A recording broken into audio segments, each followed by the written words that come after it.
Bueno, Josu, yo la verdad me surgen muchas aclaraciones después de escuchar tu masterclass, pero también muchas dudas, ¿no? Y especialmente, o sea, yo pienso sobre todo que, y tú eres el experto y si no me dices, que realmente para ser un buen vendedor hacen falta muchas virtudes, que no es algo fácil, que yo no sé si esto es algo innato, si hay que educarse, si hay que construirlo. ¿Por dónde va un poco el enfoque? ¿Hay algunos que tienen más madera de nacimiento que otros? No lo sé. Fíjate que pensaba que me ibas a hacer preguntas más fáciles que al principio y me has hecho varias a la vez. Entonces yo estoy encantado. Sí, es la manía de complicarlo todo. Hay que complicarlo, hay que complicarlo. Las ventas de hoy en día, en los entornos en los que nos movemos, se necesitan muchas virtudes a la hora de ser un vendedor de éxito, ¿no? Y muchas disciplinas de conocimiento que tienes que conocer y aplicar, ¿no?, en tu profesión. Con lo cual, a la primera pregunta, ¿hacen falta muchas virtudes hoy en día en este siglo ultracompetitivo en el que nos movemos en ventas, donde ya no es tan fácil vender como se vendía hace 10 años o 5 años, sino que cada vez hay mucha más competencia? La competencia cada día emplea más métodos para vender, más medios, no solamente analógicos, sino también digitales, con lo cual todo se complica mucho, ¿no? Claro, en ese entorno tan ultracompetitivo, si tú no aprendes nuevas herramientas, nuevas ramas de conocimiento humano, porque al final no hay que olvidar que somos personas, ¿no?, y que al final nos vamos a dirigir a personas.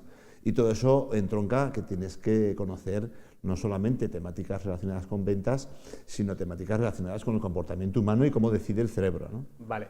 Dime 3 virtudes que para ti, esto es encerrona pura, ya Sí, sabes, sí, sí. Las 3 virtudes que tú consideras más importantes para un vendedor. Bien. La primera virtud más importante es amar esta profesión. Creo que un vendedor no debe vender o no debe trabajar en ventas porque no tiene otra cosa, sino que tiene que trabajar en ventas porque realmente le gusta vender, y le gusta relacionarse con la gente, y le gusta influenciar en la gente, y le gusta marcarse retos, ¿no? Con lo cual, la primera virtud es amar lo que haces porque te amarán a ti. Es decir, si tú amas lo que haces, tú transmitirás en tus visitas esa fuerza que necesitas para conseguir tus objetivos, ¿no? Con lo cual, la primera es esta, ¿no?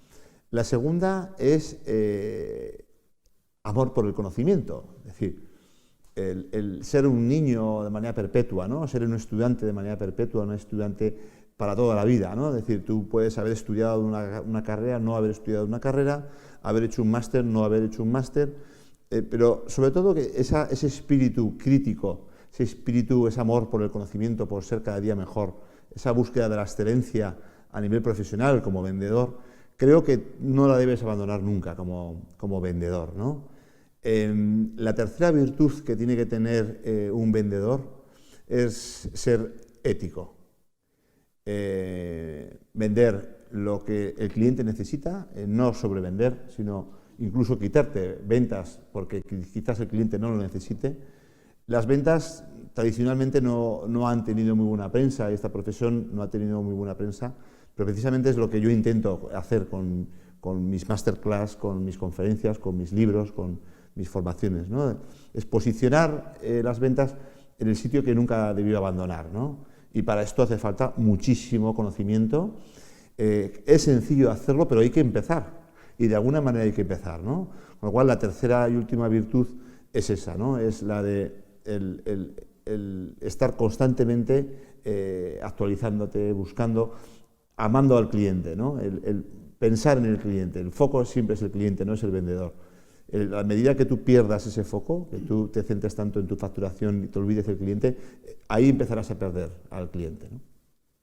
Es decir, has hablado... 3. 3, 2 basadas en el amor, ¿no? Curioso, muy emocional, ¿no? De hecho, ya se te ve, ¿no? En Sí. masterclass, ¿no? Sí. Que es mucha potencia. Un poco. Ética, lógicamente, si no hay ética, que es muy cortoplacista, ¿no? Puedes colarla Sí. una vez, probablemente, Claro. a la segunda, ¿no? Claro. Y, claro, sí que me surge una pregunta, ¿no? Porque tú dices amar lo que haces, pero es curioso que mucha gente, a la hora de vender, es decir, es como... ostras, yo cómo voy a amar, a mí no me gusta vender, yo no puedo amar vender. Claro. Esa persona puede llegar a ser un vendedor, uno que realmente no ame la profesión, puede llegar a serlo. ¿Se puede desarrollar ese amor por la...? Sí, sí.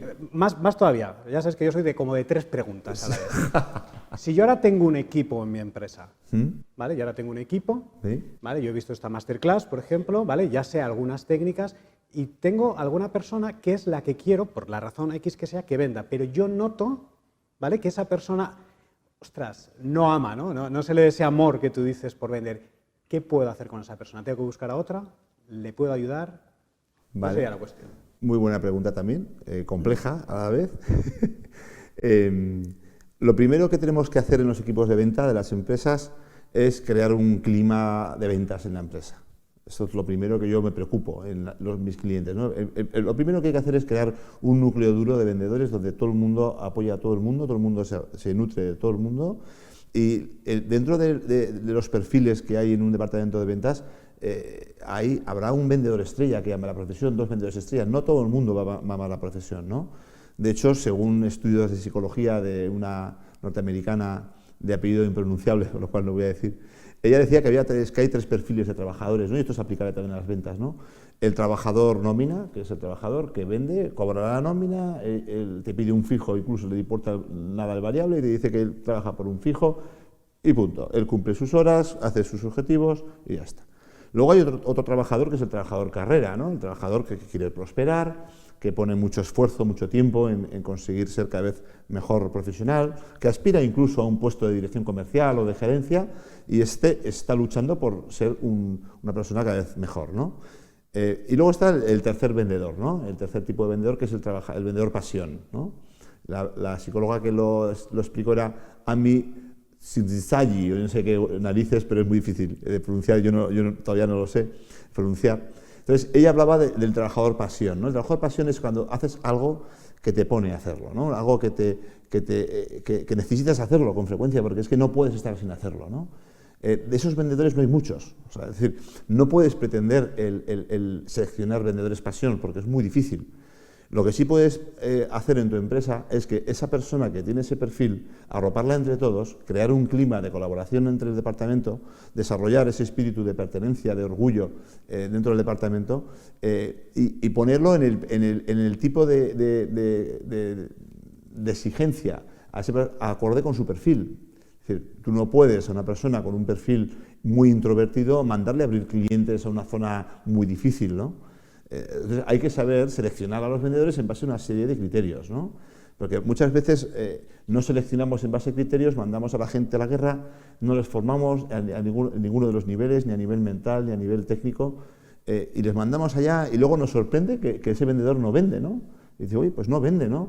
Con lo cual, ¿qué hacen? Los despiden, van a la calle, con lo cual la empresa no tiene en cuenta el ROI, ese ROI que no le vuelve, ¿no? Es decir, esa inversión de dinero que ha hecho en ese... ¿Qué ha pasado ahí, ¿no? Para llegar a ese claro, punto, claro. ¿no? ¿Qué ha pasado y cuánto dinero me ha costado esto, ¿no? Claro. Si las empresas fuesen conscientes del dinero que cuesta no seleccionar perfiles en lugar de vendedores, lo harían mejor. Claro. Entonces, ¿quieres decir con esto que sí que hay algunas virtudes, o sea, habrá más pasión o menos, pero sí que hay que ver virtudes que se pueden desarrollar, que con ayuda, con formación, Claro. se pueden desarrollar para que una persona consiga ser un buen vendedor? Sí. Además, yo creo que cualquiera puede ser un gran vendedor. Cualquiera que se forme, cualquiera vale, yo igual no te digo amar, ¿no? Que eso llega con el tiempo. O sea, el amar una profesión no se ama de la noche a la mañana. Yo explicaba en la masterclass que yo empecé a vender a los 6 años. O sea, yo llevo 44 años vendiendo. Entonces, no todo el mundo puede amar la profesión, ¿no? Pero sí que te puedes convertir en un gran vendedor, ¿no? Y yo soy una persona muy optimista y me gusta ayudar a la gente a potenciar sus virtudes, ¿no? Todo el mundo tenemos virtudes. Todo el mundo somos ignorantes en muchas cosas y todo el mundo podemos aprender muchas cosas. Yo siempre pienso en posibilidad, ¿no? En lugar de imposibilidad, al ser muy optimista, siempre pienso en posibilidad, ¿no? Y puedes hacerlo. Si tú crees con la suficiente fuerza que eres capaz de hacer las cosas en tu vida, me da igual que sea ventas o cualquier otra profesión, lo conseguirás con esfuerzo. Te voy a poner un aprieto. ¿Qué virtudes te faltaban a ti? No te voy a decir las que te faltan ahora, ¿vale? El aprieto no va a ser tan grande, pero ¿qué virtudes? Tú ahora eres un gran vendedor, de hecho formador en ello, autor de libros, por lo tanto consolidado, sabes muy bien de qué va esto, pero te faltarían virtudes al inicio. ¿Cuáles de estas virtudes que te faltaban consideras más importante, o es que no te faltaba ninguna y ya naciste así, ¿no? Ya naciste, yo soy la... Sí, la principal virtud que a mí me faltaba, porque cuando yo empecé en ventas, yo empecé sin comisión, empecé con un fijo, ¿no? Y a los 2 días mi jefe me mandó a una cervecería irlandesa en Pamplona a visitarla para equiparla, ¿no? Todos los accesorios de los baños y tal. Y yo, pues como estaba sin comisión, yo estaba aprendiendo a vender el producto. Yo esa visita me la había preparado, ¿no? Hago mi primera gran venta, a llevar 2 días en la calle sin comisión, ¿no? Y 850.000 pesetas, no existían euros, ¿no? 1998, ¿no? Pero tenía muchas carencias, ¿no? Muchas carencias. La principal de ellas es que creía que podía vender a todo el mundo. Y eso yo me di cuenta que no era así. Yo no seleccionaba mucho las visitas, sino que hacía visitas, barría polígonos enteros, barría calles enteras, ¿no? Y sin ton ni son, o como pollo sin cabeza, ¿no? Con el tiempo empecé a seleccionar mis clientes. Empecé a abandonar ese cliente pequeño que yo empecé a visitar al principio, porque yo no me veía capacitado para visitar industrias, ¿no? Pero me di cuenta que si había hecho una venta a los 2 días de estar en la calle, en ese bar, era capaz de hacerlo también en una industria, y en lugar de vender de 2 secamanos en 2 secamanos, podría ser capaz de vender de 25 en 25, 35 en 35, ¿no? Por eso lo del optimismo que hablaba antes, ¿no?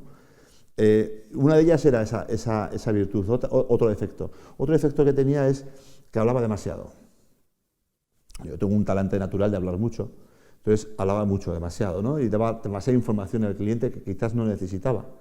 Cuando yo iba a equipar, por ejemplo, una obra, un centro, le hablaba de mi empresa entera al cliente, y realmente lo que el jefe de obra quería saber, tampoco le importaba demasiado, ¿no? Nada, oye, ¿tienes en la memoria, ahora claro, con los años, digo, ¿tienes en la memoria el equipamiento de los baños?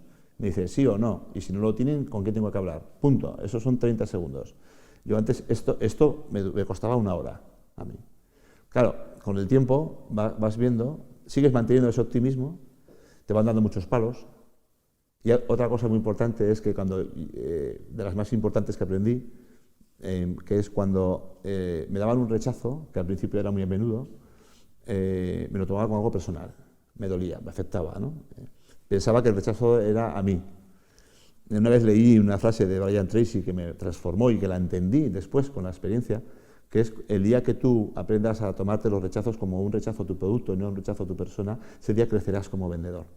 Yo llegó un momento que me di cuenta, lo sentí en mis carnes, que la gente me rechazaba, pero no me aceptaba, porque yo ya tenía un histórico detrás que no ponía en juego mi autoestima, porque yo ya había construido mi autoestima con mis éxitos en ventas, ¿no? Con lo cual, eso me permitió visitar muchas más visitas de las que hacía antes, sin miedo, me eliminé el miedo y entraba todo lo entrable, ¿no? Pero sí que lo seleccionaba. Y son aprendizajes que he tenido en mi vida como vendedor. Sigo aprendiendo todos los días, hay grandísimos vendedores jóvenes, no tienes por qué tener 50 años como tengo yo para ser un gran vendedor, aunque yo no digo que soy un gran vendedor, no me la acabo prefiero que hablen los resultados, ¿no? El vendedor de éxito es un vendedor que no habla de sus resultados porque son pasado para él. Él busca el futuro.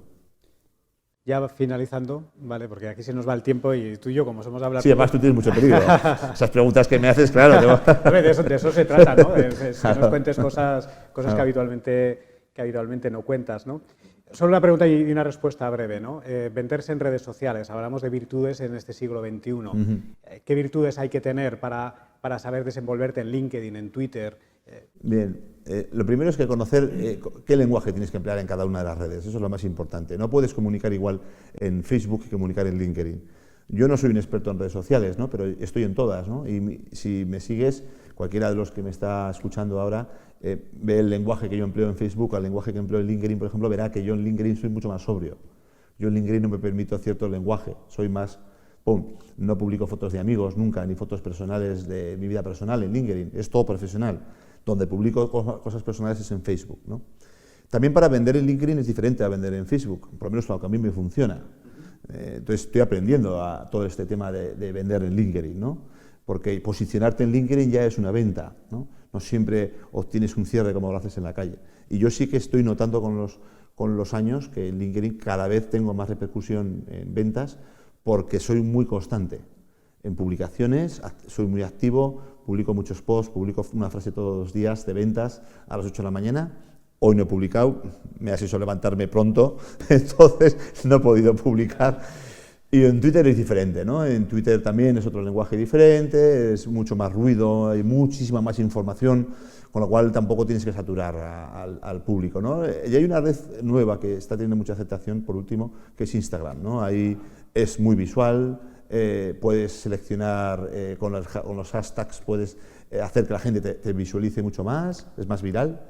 Y bueno, y es ahí donde se están centrando muchas marcas ahora mismo, en Instagram. Por resumir un poco lo que has dicho, entre otras cosas, la virtud de la proactividad y actividad, ¿no? O sea, estar ahí moviéndote y sobre todo esa virtud de saber ser elegante, profesional. Estás en un entorno profesional como cuando es LinkedIn, ¿no? Claro. Y saber diferenciar. Adaptarte, ¿no? al medio en el que estás. Muy bien. Pues nada, ya finalizando, última pregunta. Recomiéndame un libro. Bien. Ya sé cuál, ya sé, que teniendo libros tuyos, claro, ¿qué va a ser? Pero me puedes recomendar también de otros, ¿eh? Una peli. ¿Vale? Una película o una serie que me ayuda a desarrollar virtudes de venta y una charla o ponente TED. Vale. Un libro puede ser uno de los míos o no, no tiene por qué, pero no te voy a decir uno de los míos. Sin noticias de Gulf de Eduardo Mendoza, si te quieres reír a gusto, cómprate ese libro. 2. Una película. Yo siempre el humor es una virtud que practico a diario en mi profesión de vendedor. Una película, mi preferida, es Una noche en la ópera de los hermanos Marx.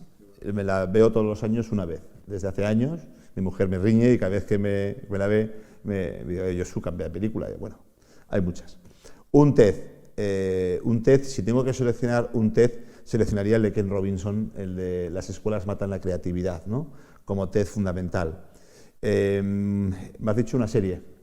Sí, pero ya has dicho la He dicho la película, serie, vale, es que me haces unas preguntas. Yo creo que eso es suficiente. En próximas masterclass te pediré otra pregunta. Sí. Te diré que me recomiendes un skiller, o sea, alguien de los que pertenecen a Skills Managers. Hoy no te pongo en ese compromiso. Vale, eso me preguntarás en la segunda masterclass, ¿no? Sí, en la próxima masterclass. Vale. La próxima entrevista. Sí, porque yo ya os iré viendo a todos los skillers, claro, y yo tendré mis preferencias. Tendré que visionar haremos todos. un ranking, ¿vale? Haremos ahí como un ranking así. Privado, ¿no? Y el que pague, paga las ¿qué copas. Privado? Esto en Instagram y en Twitter. Nada. Esto va a ser piqué, nada, piqué ni ranking ni nada. Y luego no, jamón, el que gane, ¿vale? Jamón y eso, botella de haces cava. un ranking privado y el que se quede último paga la ronda. Eso. Exacto. Pues nada, muchísimas gracias, un placer. A ti. Y nada, nos vemos Muy bien, la siguiente. en la siguiente. Perfecto. Muchas gracias, caballero. A ti.